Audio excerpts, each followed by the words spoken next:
جنات کا غلام قسط نمبر 45۔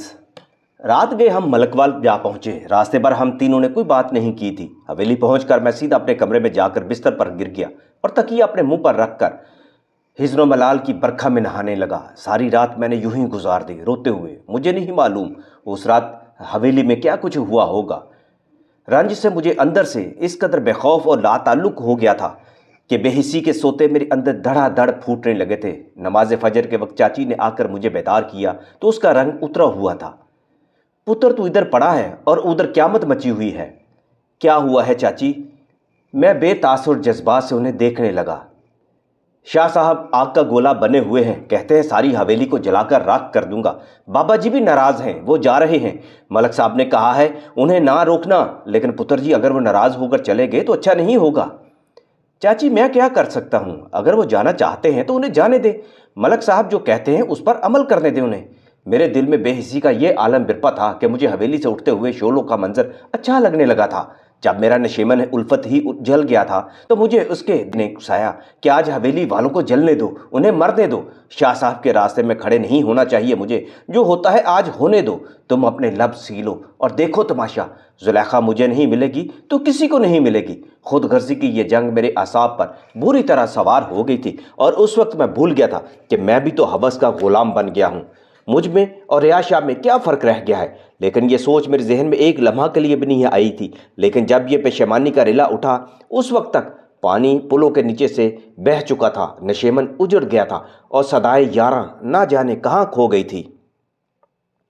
میں چاچی کے ساتھ شاہ صاحب کے حضور پیش ہوا تو وہ دیکھتے ہی نفرت سے بولے، یہ سب تیرا کیا درا ہے، تم زلیخا کو چاہتے تھے اس لیے تم نے نفرت کا یہ بیج بویا ہے۔ یہ سن کر چاچی حیران ہو کر میری طرف دیکھنے لگی۔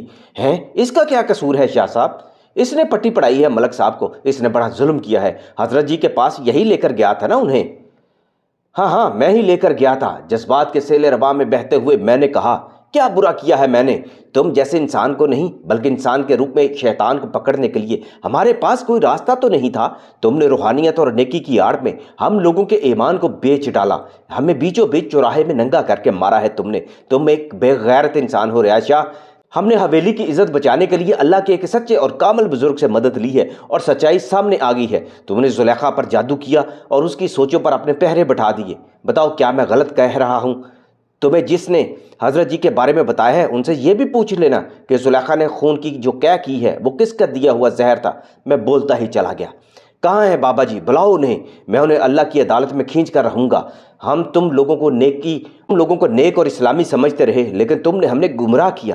تم کہتے تھے کہ بابا جی اور ان کے بزرگ صحابی رسول ہے۔ اللہ مارے تم جیسے انسان کو ریاض شاہ، تم نے ان بزرگوں کو بھی بھیج ڈالا۔ اللہ تمہیں نہیں چھوڑے گا۔ کان کھول کر سن لو، تمہارا یہ معاملہ یہاں کے بزرگوں کے علم میں آ چکا ہے۔ تم جناتی قوتوں کو انسانی معاملات کے لیے استعمال کر رہے ہو۔ تم نے جنات کو اپنا غلام بنا رکھا ہے۔ تم نے اللہ کے بنائے ہوئے اصولوں کو توڑا ہے۔ ریاض شاہ اللہ تمہیں نہیں چھوڑے گا۔ میری باتیں سن کر ریاض شاہ کا چہرہ غصے سے سرخ ہو گیا۔ میں جھوٹا، مکار اور شیطان ہوں؟ اگر یہی ہے تو پھر اس کا نتیجہ تم جلد بھگت لو گے۔ ریاض شاہ بہتری اسی میں ہے کہ تو خاموشی سے یہاں سے چلے جاؤ، تمہاری عزت اسی میں ہے۔ ہم نے تو فیصلہ کر لیا ہے کہ تمہارے ہر قہر کا سامنا کر لیں گے، لیکن تمہیں بھی اس قابل نہیں چھوڑیں گے کہ آئندہ کسی عزت دار اور معصوم گھرانے کو تباہ کرو۔ میں نے ریاض شاہ کو حضرت جی کا پیغام سنایا تو وہ سیخ پا ہو کر بولا، میں اس بڈھے کو بھی دیکھ لوں گا۔ وہ نتنے پھیلا کر اپنے اندر کے سفلی انسان کی بھڑاس نکالتا رہا، اپنا سامان جلدی سے سمیٹا اور سورج طلوع ہونے سے پہلے ہی حویلی سے رخصت ہو گیا۔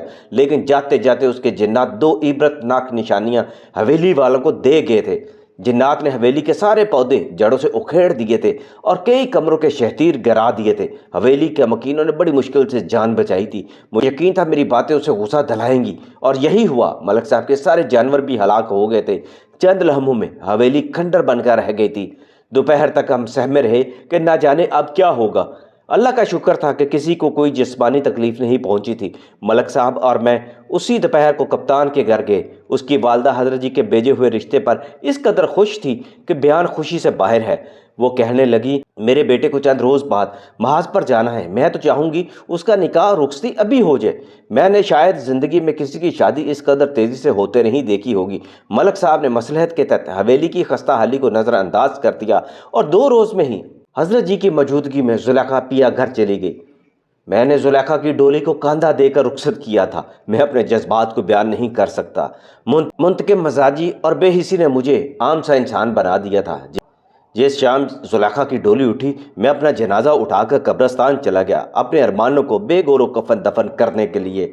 اچھا بھلا لباس زیب تن کیا ہوا تھا میں نے اسے ہی اپنا بہترین کفن سمجھا۔ خوشبو لگا رکھی تھی، سوچا یہ کافور سے بہتر ہوگی۔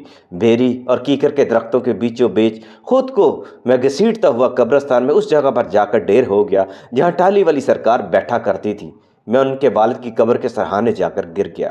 بابا مجھے معاف کر دینا، میں اپنے اندر کے انسان کو نہیں مار سکا۔ تم نے ایک عشق کر کے دیکھ لیا، اب اس ذات سے عشق کر کے بھی دیکھ لے۔ مجھے اپنے اندر کسی نے کہ گویا ایک نشتر چبو کر تڑپا دیا تھا۔ تو اسے کہا تھا یہ تیرے نصیب میں نہیں ہے، تو پھر کیوں اس آگ میں جلتا رہا؟ مجھے لگا میرے آس پاس کوئی کھڑا ہے اور مجھے طنزی انداز میں کچھ کہہ رہا ہے، میری حالت پر ہنس رہا ہے۔ میں دکھ کی چتا میں جل رہا تھا۔ نہ جانے یہ کیسی اگن تھی جو بجھنے کو نہیں آ رہی تھی۔ ہزاروں آوازیں میرے تعاقب میں تھی۔ بابا جی، غازی اور ان کے جنات کے عکس کہہ لگاتے ہوئے میرے آگے پیچھے سے گزر رہے تھے، اور میں ٹالی والی سرکار کے والد گرامی کی قبر پر ٹکرے مار مار کر کسی معجزہ، کسی کرامت کا منتظر تھا، کمزور انسان جو تھا۔ او خدایا تو کہاں ہے؟ میری حالت پر رحم فرما، مجھے اس آگ سے نجات دلا دے میرے مولا۔ میں جانتا تھا اس ذات اعلیٰ کہ ثواب میرا کوئی پرسان حال نہیں تھا، لیکن اللہ میاں جی نے مجھ پر رحم نہیں کھایا۔ میں نے ساری رات غموں کے بوجھ تلے دب کر گزار دی۔ میں یہی سوچتا رہا کہ مجھ پر اللہ نے رحم نہیں کھایا۔ میرے اندر پیدا ہونے والی بے حسی نے مجھے سجدہ تک نہیں کرنے دیا۔ میں تو بزرگوں کی تعلیمات کو بھی بھول گیا تھا۔ آخر ایسا ہی کمزور انسان ہوتا ہے نا۔ میں آج اس رات کے بارے میں سوچتا ہوں تو اپنی اس حالت پر مجھے ترس بھی آتا ہے اور حیرانی بھی۔ مجھے یاد ہے اس کے بعد میں کبھی کسی قبرستان میں نہیں ٹھہرا اس طرح۔ اگر کوئی عزیز وغیرہ فوت بھی ہو گیا اور اسے دفنانے کے لیے قبرستان جانا بھی پڑا تو میں زیادہ سے زیادہ 5 منٹ ہی ٹھہرا ہوں گا، کیونکہ قبرستان میں داخل ہوتے ہی میں یادوں کی برسات میں بھیگنے لگتا ہوں۔ مجھ پر وحشت اور خوف طاری ہو جاتا ہے۔ ایسے لگتا ہے جیسے مردے قبروں سے نکل کر مجھ پر جپٹنے لگتے ہیں۔ اللہ گواہ ہے، میں وہم و خیال کا شکار ہونے والا انسان نہیں ہوں۔ ایک انسان جن حالات سے گزرتا ہے اس کے درد کی کیفیت کوئی دوسرا کیوں کر لگا سکتا ہے؟ اس رات میں قبرستان میں یوں پڑا تھا جیسے میں مردہ ہوں۔ یہ اتفاق ہی تھا یا اللہ نے میری حفاظت کی خاطر مجھے اس خوفناک ویرانے میں مجھے تنگ کرنے کے لیے کسی شے کو میری طرف نہیں آنے دیا تھا؟ لیکن میں تو ناشکرا تھا۔ میں تو سمجھتا تھا کہ اللہ کی بارگاہ سے میں راندہ ہو کر نکلا ہوں۔ بہرحال صبح ہوئی، دوپہر ہونے کو آ گئی، میں بے ہوش پڑا رہا۔ مکھیاں اور کیڑے میرے اوپر رینگتے اور اڑتے رہے۔ کوئی 12 بجے کی بات ہوگی، گاؤں کے کسی شخص نے مجھے اس حالت میں دیکھا تو بھاگتا ہوا ملک صاحب کے پاس جا پہنچا۔ اس وقت وہ زلیخا کے پاس شہر جانے کی تیاری کر رہے تھے۔ وہ اور نصیر بھاگتے ہوئے میرے پاس آئے، مجھے ہوش میں لانے کی کوشش کرتے رہے، لیکن میں ہوش میں نہیں آیا تو وہ دونوں مجھے ٹانگے میں لاد کر حویلی میں لے آئے۔ وہ زلیخا کا مقلابہ لینے جانا چاہتے تھے، لیکن وہ بھول گئے اور مجھے ہوش میں لانے کی تدابیر کرتے رہے۔ وہ کس قدر پریشان تھے اس کا اندازہ تو مجھے ہوش میں آنے کے بعد ہوا۔ انہوں نے جس اپنائیت کا ثبوت دیا تھا اور میری خاطر اپنے خون کے رشتوں کو بھول گئے تھے، اس کی مثال نہیں ملتی۔ مجھے یہ بھی معلوم ہو گیا تھا کہ چاچی نے انہیں یہ بتا دیا تھا کہ ہم دونوں ایک دوسرے کو پسند کرتے تھے، اور چاچی نے ہماری شادی کا اندیہ بھی ظاہر کر دیا تھا، لیکن حالات اس قدر تیزی سے بدل گئے تھے کہ کسی کو یہ کہنے کا موقع نہ مل سکا تھا۔ ملک صاحب چاچی پر بہت زیادہ برسے تھے اس دن۔ انہوں نے انتہائی رنج کے ساتھ کہا تھا، اوے کم عقل عورت، اگر تو نے یہ بات مجھے پہلے بتا دی ہوتی تو میں حضرت جی کے پاؤں پکڑ کر ان سے پوچھ لیتا کہ اپنے شاہد پتر کے ساتھ زلیخا کی شادی کیوں نہ کر دوں۔ مجھے اس سے زیادہ پیارا کون ہو سکتا تھا؟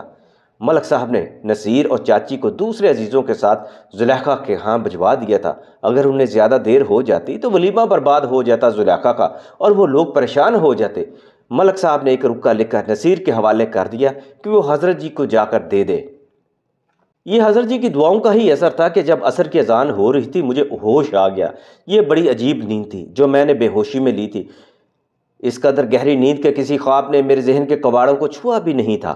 ہوش میں آتے ہی میں نے اندازہ لگا لیا کہ میرے ساتھ کیا کیا ہوا ہوگا۔ یوں لگا جیسے میں گہری نیند سے تر و تازہ ہو کر بیدار ہوا تھا۔